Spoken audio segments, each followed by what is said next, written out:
Bonsoir à tous, bienvenue dans le journal de 19h d'ATG. Ce soir, notre invité du journal, Jean-Victor Castor, conseiller municipal à la mairie de Matoury, représentant du groupe Oui, c'est possible, à l'intérieur duquel vous retrouvez Guyane Écologie Walloirie et le MDES. Vous le savez également, Jean-Victor Castor est le secrétaire général du MDES.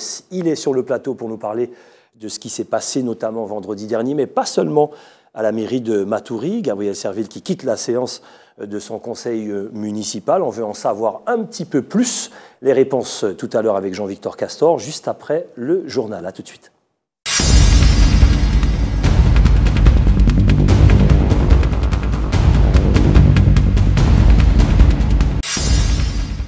Des lots Covid, pas d'employés ni d'assurés à la Caisse Générale de Sécurité Sociale à Cayenne. Depuis 6 h ce matin, le syndicat UTG bloque les entrées de la structure, obligeant les usagers à faire demi-tour. Il dénonce la souffrance au travail des salariés, les méthodes répressives et discriminatoires de la direction et surtout le manque de dialogue. Ça a fait plus de 6 mois nous avons cherché joindre la direction de la CGSS pour parler des situations qui font ça caisse de sécurité sociale là. Nous avons fait de nous recevoir, nous joignons le président du conseil d'administration qui baille sous directrice l'ordre de recevoir nous qui a refusé. Donc là, après un avertissement nous fait au mois de novembre, nous avons décidé de passer à notre stade. Pour qui ça nous a bloqué? Parce que, premièrement, la situation s'est administrée à traiter de manière très désinvolte, pour ne pas dire plus. Le matin, ici, il y a des lachos interminables au niveau du lycée algérien. Il y a des accidents de travail, des problèmes psychologiques qui sont récurrents. Et dernier, troisième bénin, à qui il y a des salariés qui n'ont pas touché les salaires depuis plusieurs mois, en particulier un représentant de l'UTG qui n'a pas touché ce salaire depuis 8 mois. C'est intolérable alors qu'il y a un accident de travail. Le mouvement est soutenu par une association qui pointe du doigt des dysfonctionnements qui pénalisent les assurés. Il faut régler quelques problèmes. Le problème, c'est que mon fleuve Maroni a des problèmes de carte vitale. Pendant que je parle pour les là, dans le service qui a traité l'indemnité journalière, tout le monde a maladie. Ça veut dire que sa dossier n'a pas traité et c'est important pour des gens qui ont arrêt maladie pour y toucher sous maquet. Dans les bureaux, la direction rencontre les représentants syndicaux de la CGSS. Le directeur adjoint s'est engagé face à certaines revendications. Mais oui, comme je vous ai dit, donc, je vais le faire. Nous avons discuté, nous avons acté certaines revendications. Tout ce qui concerne notamment les moyens à mettre en œuvre pour mieux servir les assurés. Tout simplement, nous avons acté, mais nous avons surtout informé de ce qui se fait en interne. Bon, s'agissant maintenant des dossiers particuliers, parce qu'effectivement, l'autre point, c'était un dossier qui concernait le personnel de la caisse et notamment un agent. Mais sur ce dossier-là, donc, je n'ai pas de déclaration à faire. En fin de matinée, le syndicat a débloqué l'accès à la CGSS. Le public pourra s'y rendre demain matin.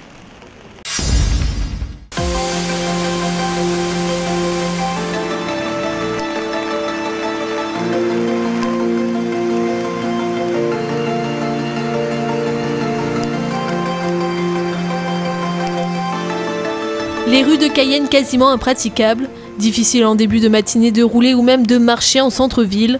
Imperméables et parapluies étaient des objets indispensables. Avec les fortes précipitations qui touchent la Guyane, la préfecture a décidé de placer depuis hier l'ensemble du département en vigilance orange, forte pluie et orage. L'alerte est maintenue jusqu'à demain matin. On doit avoir un nouveau point météorologique. Donc on maintient le dispositif tel qu'il est prévu, notamment de surveillance. Bon, les interventions sont maintenant très réduites. L'avantage que nous avons ces jours-ci, c'est que les coefficients de marée sont relativement faibles. Donc même en marée haute, il y a quand même la possibilité d'écoulement des eaux. Voilà, ça c'est un élément favorable qui permet justement d'éviter les conséquences importantes de ces précipitations. Pas de dégâts majeurs sur l'ensemble du département, seulement 9 interventions des pompiers ont eu lieu en début de journée. La circulation est restée fluide. Des points météo sont effectués régulièrement à la préfecture. Certaines zones restent à surveiller plus que d'autres.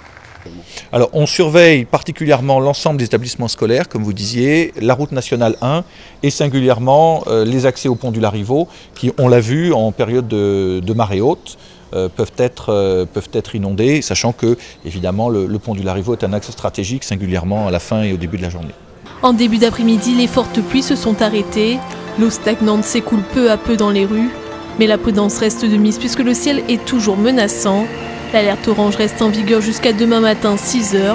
Selon Météo France, les intempéries se poursuivront encore pendant 2 jours.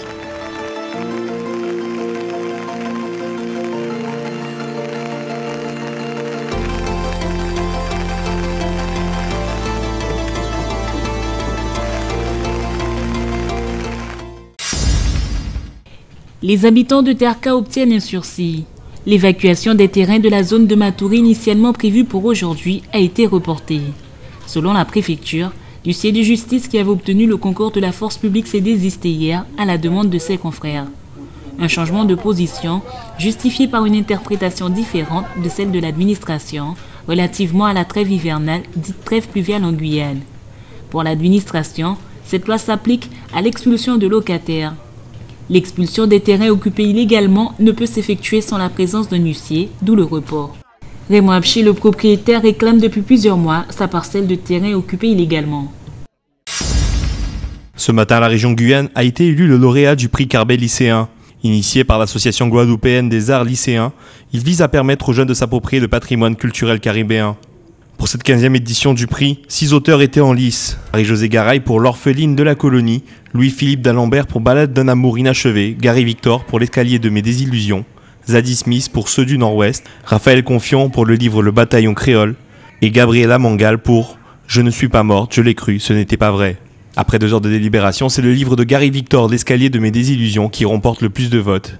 Ce prix Carbet des lycéens, c'est un petit peu le petit frère du prix Goncourt des lycéens, bon, qui a quand même une ampleur bien autre, une autre envergure.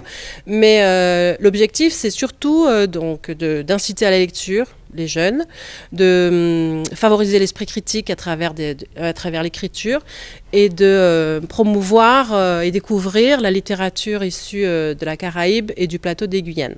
Un débat qui aura fait des remous parmi les élèves qui auront défendu ardemment leurs différents points de vue. J'ai trouvé intéressant de pouvoir venir ici à Cayenne débattre sur des livres, surtout nous entre jeunes, sur des livres qu'on n'a pas l'habitude de lire. J'écris aussi, mais j'ai aussi le projet un jour de publier et du coup comme je suis en Guyane, dans les Caraïbes, ça m'intéresse de finalement un jour écrire comme ces auteurs-là ont fait. Je suis une grande lectrice, j'ai toujours adoré lire et écrire aussi. Et quand je me suis inscrite, quand j'ai découvert l'atelier Prix Carbet l'année dernière en accompagnement personnalisé, je me suis dit que cette année, s'ils en refusaient une, je participerais volontiers parce que c'est vraiment une découverte sur les livres des Antilles et de la Guyane. Et c'est une vision, une écriture qu'on n'a pas forcément l'habitude de retrouver parmi les livres que je lis d'habitude. Il sera défendu dans une semaine pour la suite du prix Carbet lycéen en Guadeloupe par 14 élèves qui représenteront la Guyane.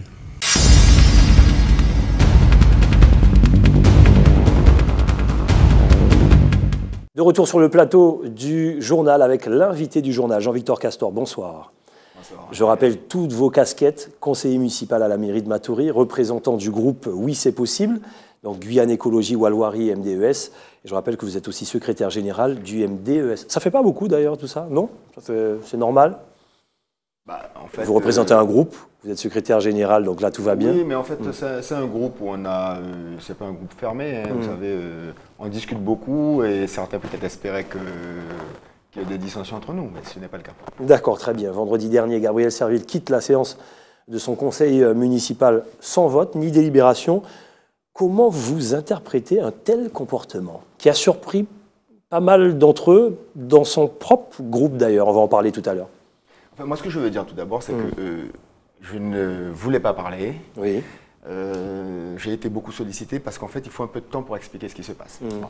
Ça fait quelques mois déjà que nous tentons de faire comprendre donc, à l'exécutif, donc au maire, que le mode de fonctionnement qu'il instaure n'est pas un mode de fonctionnement qui est démocratique. Et ce n'est pas un mode de fonctionnement non plus qui nous permettra de rétablir donc la situation de la mairie. C'est ce qu'il a toujours souhaité, pourtant, lorsqu'il était dans l'opposition. Démocratie, d'ailleurs son groupe s'appelle comme ça. Continue. Ouais. Enfin, ce que je veux dire par là, c'est qu'en fait, nous, on a vraiment insisté, on a fait beaucoup d'alertes. Personnellement, j'ai pris beaucoup sur moi pour ne rien dire. Parce que je pense qu'à un moment donné, il faut prendre un peu le temps et puis permettre aux autres de se rendre compte des choses. Et ce qui s'est passé vendredi, c'est que tout simplement, une grande majorité des conseillers de la dite majorité, donc pas seulement, contrairement à ce qui a pu être dit au tout début donc, de cette crise politique, pas seulement du MDES, de Walloirie ou de Guyane Écologie, mais profondément donc, des gens de sa propre liste. Mais je ne vais pas en dire plus là-dessus, il faut aller les interroger, ce sont des problèmes internes. Par contre, ce que je peux affirmer ici, c'est que c'est une crise politique majeure. Et qui, je pense que les administrés de Matoury n'avaient pas à subir ce type de conséquences. Parce qu'en fait, un maire qui quitte une séance et qui n'aborde aucun point sur une question aussi fondamentale que la question du foncier, c'est pas seulement surprenant. Il y a une forme d'incohérence. Je veux simplement dire qu'assister à cette séance plénière, beaucoup d'administrés, notamment de représentants d'associations de quartiers, d'associations foncières. Secondo, il y avait l'ensemble des chefs de service. Et puis c'est l'institution elle-même, c'est l'assemblée plénière. Donc nous avons été surpris. Quand il s'est levé, nous lui avons demandé de rester et de poursuivre au moins sur les points qui concernaient justement ses habitants. Il ne l'a pas fait? Il ne l'a pas fait. Et vous avez une explication malgré tout, vous, franchement? Qu'est-ce que vous voyez derrière ça? Moi, ce que je vois tout simplement, c'est que nous avons fait une campagne. On va la voir sur le plateau, hein, bien sûr. Hein. Oui, moi ce que je veux dire, c'est que nous avons fait une campagne où nous avons dit il faut des audits. L'audit au niveau des finances, l'audit au niveau de la réorganisation des services. Pour des raisons X et Y, 11 mois après, il n'y a pas d'audit. Nous avons demandé à ce que nous ayons une idée précise donc, du patrimoine foncier de la municipalité. Justement, pour pouvoir donc, définir une stratégie et répondre aux attentes très pressantes des habitants et des administrés qui ont souffert pendant plus de 25 ans. Tout à fait. Donc d'une situation où l'ancienne équipe, l'ancien maire, a créé beaucoup d'injustices. Donc il fallait rétablir ce type de situation-là rapidement. Bon, c'était, je le rappelle, son combat aussi. Mais c'est un élément fondamental de la campagne. Ce que je veux dire, c'est que c'est quand même surprenant d'entendre qu'on nous dise aujourd'hui, c'est le conseil municipal le premier pour définir des orientations. Bon, et le point de crispation, pour moi, c'est tout simplement un enchaînement de choses qui ont duré depuis plusieurs mois et on est arrivé presque à la goutte d'eau qui fait déborder le vase. C'est pour ça que beaucoup de conseillers ne l'ont pas suivi, y compris de son groupe. Parce que sur la question foncière, il est clair qu'on ne peut pas faire n'importe quoi. On ne peut pas revenir en arrière. Il faut vraiment faire une marche en avant. Je veux simplement dire, sur l'affaire Hygin, sur l'affaire de la résidence Maya, etc., on avait déjà vu des divergences, notamment entre notre groupe et donc l'exécutif avec le maire. Donc, moi, je ne sais pas expliquer ce qu'il a dans la tête. Je veux simplement dire que notre credo à nous, c'est que malgré les difficultés de cette municipalité, les promesses de campagne, qu'on nous a dit en créole, promettent à dette. Voilà, de toutes les façons, Gabriel Serville sera sur ce plateau, bien sûr, pour s'expliquer là-dessus. Ce conseil municipal, vous le dites, était spécialement dédié au foncier, sujet sensible depuis toujours à Matoury. Pourquoi est-il d'ailleurs plus sensible à Matoury qu'ailleurs, le problème du foncier? C'est un problème guyanais, certes, mais à Matoury, on sent que c'est crispant. En fait, justement, c'est la raison pour laquelle nous étions pour qu'il y ait un vrai diagnostic. Il s'agit de quoi? Il s'agit premièrement donc, de la commune qui se trouve dans l'île de Cayenne, donc dans la future mégapole peut-être de la Guyane. Dans cette île de Cayenne, la commune qui a le plus de foncier. On avait eu d'ailleurs un premier point de divergence parce que nous n'avons pas compris qu'au moment de la mise en place de la 3CL, que notre municipalité n'a hérité a hérité de la délégation sur les déchets. Et tout le monde aurait pu comprendre que logiquement, Matoury aurait dû avoir la délégation sur l'aménagement du territoire. Bon, on n'a pas été entendu et ce n'est pas ce qui a été fait. Pour nous, ça a été une première faute politique majeure. Mais cette question foncière, elle cristallise enfin, à Matoury, on voit tous les aspects des problématiques de la Guyane. Premièrement, donc, le problème fondamental de l'État qui est propriétaire, mais aussi la commune avec son patrimoine et qui a des difficultés à pouvoir aménager. Donc des occupations, les squats, l'élément peut-être particulier de Matoury, avec le poids de la Seine-Samar au sein de la municipalité, peut-être que les gens ne le savent pas ou ne l'ont pas suffisamment entendu, aujourd'hui la municipalité de Matoury doit plus de 8 millions d'euros à la Seine-Samar. Quel paradoxe! C'est-à-dire que nous sommes ordonnateurs et finalement donc une forme de promoteur, une SEM, nous dépendons d'elle. Et par exemple, sur cette question-là, là aussi, c'est un point de désaccord profond, parce que nous considérons... Quelque part, la Seine-Samar dicte un petit peu c'est ce qui se passe. Le foncier. Nous regrettons que finalement, nous sommes dans une forme de continuité, et ce n'est pas normal. Cela partait pourtant d'un bon sentiment. Le maire avait donné des documents pour débattre concrètement du sujet, pour que tout le monde, en fin de compte, donne son avis. Une originalité, on va dire, dans un conseil municipal. Est-ce que vous y voyez là une certaine malice, ou bien ça partait vraiment d'un bon sentiment? Bon, vous savez, moi je pense... Même si vous n'êtes pas dans sa tête. Non, ce que je veux dire, c'est qu'à un moment donné, moi je ne veux pas dicter aux journalistes comment faire pour travailler. Je dis tout simplement que lors de cette séance, il y avait des rapports. Dans ces rapports, il y avait aussi les délibérations. Donc quand le maire dit moi, je voulais simplement qu'on parle d'orientation. Il suffit de lire le rapport et de voir les délibérés qui étaient proposés, les délibérations qui étaient proposées pour voir qu'en fait, il demandait au conseil municipal de lui donner mandat pour pouvoir exercer et faire des choix. Et ça, on lui a, quelque part, c'est le conseil municipal qui lui a dit on ne peut pas faire ça. On ne peut pas faire ça. Voilà. Jean-Victor Castor, pourquoi n'avez pas pris les postes d'adjoint pour rester au cœur même des discussions? C'est peut-être difficile d'assumer, peut-être ce que l'exécutif va faire. Si vous n'êtes pas d'accord, c'est compliqué. Bon, alors, vous me permettez peut-être à ce moment-là de dire des choses que je n'ai pas dites. Après la campagne. Après la campagne. Bon. Il s'agit de quoi? Il s'agit donc d'une situation qui est très particulière à Matoury, où on avait, je le redis, une dynastie de 50 ans. Bon. Un maire qui est resté là 24 ans, qui a exercé les pleins pouvoirs et qui a donné les résultats que l'on connaît, que nous avons tous critiqués. Aujourd'hui, donc, ce maire, donc, on a su faire le pas. Et moi, je le dis très clairement, le M2ES particulièrement a fait un pas gigantesque. Depuis 1994, nous avons créé un Léon pour pouvoir affronter cette dynastie, alors que personne n'osait y aller. Bon. Le résultat le résultat du scrutin est tombé. M. Serville sort avant nous, on s'incline. Mais ce que je veux dire, c'est que beaucoup de personnes ne savent pas. Le M2S n'a que 3 sièges dans cette majorité. 3 sièges sur 27. Moi, j'aimerais savoir quel est le parti politique en Guyane qui aurait accepté de faire une alliance, une fusion dans le cadre d'un deuxième tour et d'accepter, alors qu'il a fait plus de 20%, même si c'était une alliance avec Walwari, d'accepter de n'avoir que 3 sièges. C'est-à-dire que l'ensemble de nos 3 partis, le MDS, Walwari et Guyane Écologie, nous n'avons que 7 sièges. Vous avez fait preuve de sagesse? Non, ce n'est pas un problème de sagesse, c'est que vous n'avez que 2 jours pour négocier. Donc moi, à un moment donné, en concordance avec Walwari et Guyane Écologie, nous avons dit, bon, on ne va pas chipoter, on n'est pas là pour ça. Et regardez bien, écoutez bien ce que je dis, je parle à l'ensemble des personnes qui nous écoutent. Nous l'avons fait. Le jour du vote pour le maire, nous avons voté à l'unanimité. Quand il s'est agi des adjoints, nous avons refusé les postes d'adjoints. Ça a été présenté comme ça, sans explication. Mais nous l'avons fait, mais nous avons voté pour l'ensemble des 10 adjoints. C'est-à-dire qu'on n'a pas voulu en faire un enjeu fondamental. Maintenant, moi je ne veux pas rentrer aujourd'hui sur les éléments qui ont justifié de cela. Je veux simplement dire que beaucoup de personnes se rendent compte que quelque part on n'avait peut-être pas tort. Voilà. Mais il faut savoir qu'il n'y avait pas d'enjeu dès le départ pour nous, de rapport de force, etc. Et ce que nous regrettons, c'est que finalement, on nous accule à venir sur des plateaux pour expliquer. C'était important de le dire ce soir. Une image vous a peut-être frappé, vous dites que vous ne voulez pas débattre là-dessus, mais lorsque Gabriel Serville s'est levé, ce n'est pas toute sa majorité qui le suit. Là encore, est-ce que vous avez une interprétation de ce que vous voyez ? Sans faire de polémique. Ce n'est pas rien quand même. Verny, ce n'est pas rien. Moi, ce que je veux dire, c'est que quand on décide d'avoir des responsabilités aussi importantes, premièrement, je pense qu'il faut respecter les administrés, respecter les chefs de service, le personnel et respecter ses conseillers. On ne peut pas quitter le bateau comme ça de manière unilatérale.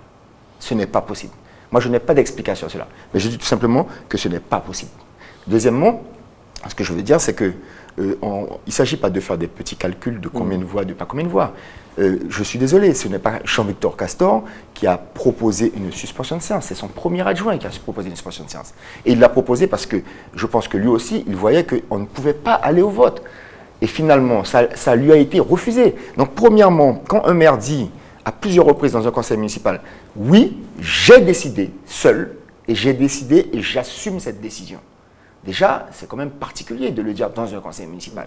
Secondo, refuser donc une suspension de séance qui est proposée par son premier adjoint. C'est quelque part le désavouer.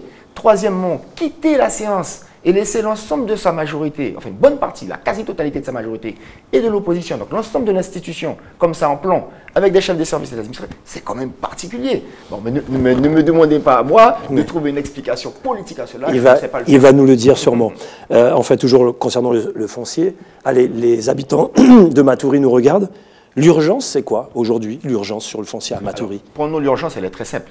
Le patrimoine foncier de la municipalité, son inventaire, nous avons mis trop de temps à le faire. Ce n'est pas normal. On sait, en grosso modo, que bon, là, on a du foncier, mais on n'a pas beaucoup de foncier viabilisé. Il y a une ligne directrice qui aurait pu sortir de façon assez claire si nous avions justement le diagnostic financier, donc l'audit que nous avons réclamé, que nous n'avons pas eu, à savoir de quel est l'état véritable de nos finances et surtout quelles sont les préconisations.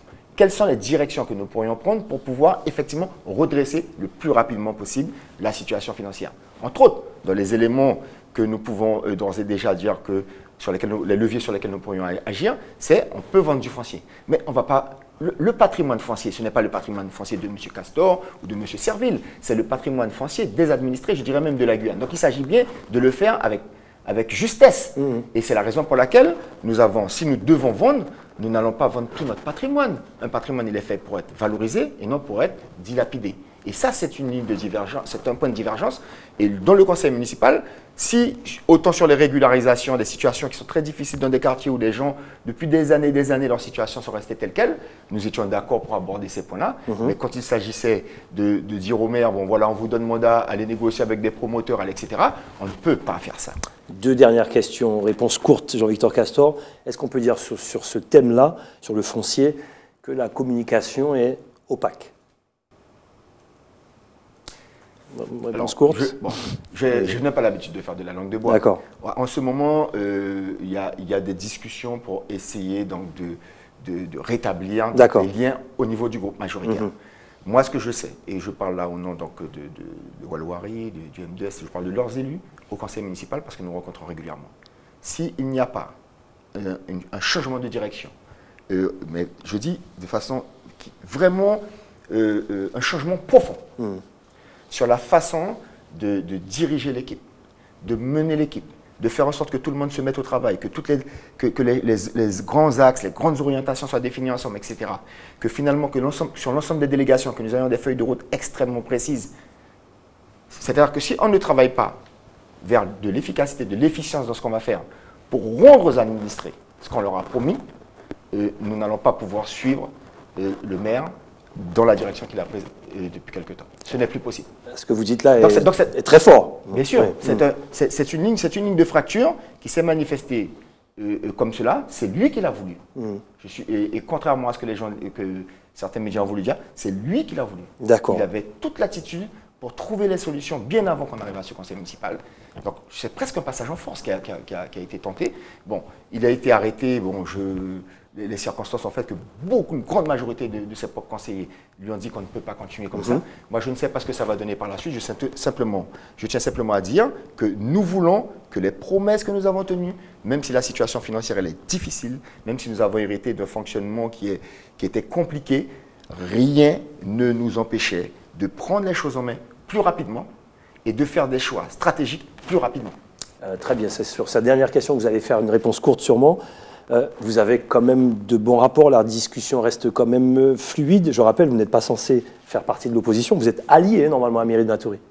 Ben oui, mais de toute façon, nous, de notre côté, nous avons tout tenté. En termes de discussion, en termes de propositions de séminaires, en termes de propositions de réunions de travail, etc. Vous savez, moi j'anime une cellule de développement économique. Au départ, peut-être que certains se sont dit, on va donner à Castor le développement économique, les grands projets, etc. En fait, une coquille vide. Il n'y a pas de service économique à la mairie de Matoury. Jusqu'à maintenant, et pourtant dès le départ, nous avons demandé à ce qu'il y ait un service économique. Il n'y en a pas. Donc, peut-être que certains ont pensé, on va lui donner une coquille vide et il ne pourra pas s'en sortir. L'objectif, ce n'est pas ça. L'objectif, c'est de travailler en transversalité et de faire en sorte qu'effectivement, 90% aujourd'hui des demandes des chefs d'entreprise, c'est de l'installation, c'est du foncier.